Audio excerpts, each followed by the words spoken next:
वज़ीर आला हाउस कराची में वॾे वज़ीर जी सदारत हेठ माली वसीलनि बाबति थियल इजलास में सूबाई वज़ीर मुकेश कुमार चावला, सुहेल अनवर सियाल, चीफ सेक्रेटरी, नाणे वारे सेक्रेटरी, SRB चेयरमैन ऐं ॿियनि शिरकत कई। उन मौक़े ते वॾे वज़ीर सैयद मुराद अली शाह जो चवणु हो त सूबे जा माली वसीला सुठा थियण सां ई तरक़ी ऐं रोज़गार जा मौक़ा पैदा थींदा। इजलास दौरान वॾे वज़ीर खे आगाही ॾिनी वई त हलंदड़ माली साल दौरान ओगाड़ी जो हदफ़ पूरो कयो वेंदो, जंहिं ते वॾे वज़ीर हिदायत कई त 10 महीननि जा हदफ़ काफ़ी हद ताईं बहितर आहिनि, पर माली साल जी पछाड़ी ताईं टारगेट्स हासिल थियण घुरिजनि। वॾे वज़ीर रेवेन्यू ऐं एक्साइज़ खाते खे हिदायत कई त जेकी सिंध जा पैसा क़ानूनी मुंझारनि सबबि फाथल आहिनि, उन्हनि केसनि खे हल कराइण लाइ क़ानूनी चाराजोई कई वञे। मकानी इदारनि, आबपाशी, ज़क़वात, रांदियुनि, लाइव स्टॉक ऐं ॿियनि खातनि जी सालियानी तरक़ियाती स्कीमुनि खे हतमी शिकिल ॾियण बाबति कोठायल 3 धारदार इजलासनि में वॾे वज़ीर चयो त K4 मनसूबो सिंध सरकार जी पहिरीं तरजीह में शामिल आहे।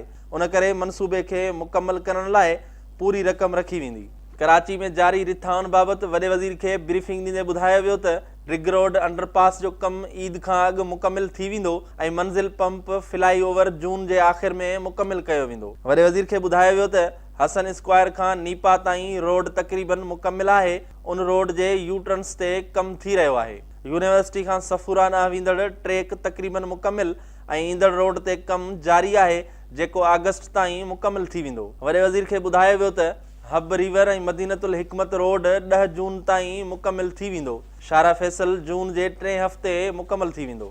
वॾे वज़ीर सैयद मुराद अली शाह सूबाई वज़ीर जाम खान शोरे खे हिदायत कई त लियारी एक्सप्रेस वे वॾनि गाॾियुनि लाइ खोलियो वञे त जीअं लियारी एक्सप्रेस वे शहर जी ट्रैफ़िक रवानी लाइ सुठो साबित थिए ऐं ॼाणायल रोड जो रहियल कमु बि जल्द मुकमिल थियणु घुरिजे। वॾे वज़ीर खे आबपाशी खाते जे सालियानी तरक़ियाती रिथाउनि बाबति ॿुधायो वियो त खाते जूं टोटल 288 रिथाऊं जारी आहिनि, जंहिं ते वॾे वज़ीर चयो त जमड़ाऊ जी लाइनिंग जा रहियल हिसा मुकमिल करणा आहिनि ऐं रोड़ी कैनाल जे रहियल हिसे जी लाइनिंग बि जल्द मुकमिल कई वञे। इजलास दौरान वॾे वज़ीर रांदियुनि, लाइव स्टॉक ऐं फिशरीज़ जे तरक़ियाती स्कीमुनि लाइ बजट में फंड रखण जी हिदायत कंदे चयो त नौजवाननि खे रांदियुनि जा बहितर मौक़ा फराहम करण लाइ इंस्टीट्यूट क़ाइमु करणु ऐं लाइव स्टॉक जूं ज़ेर तइमीर चौपाए माल जूं कॉलोनियूं जल्द मुकमिल करण लाइ पूरा फंड ॾिना वेंदा।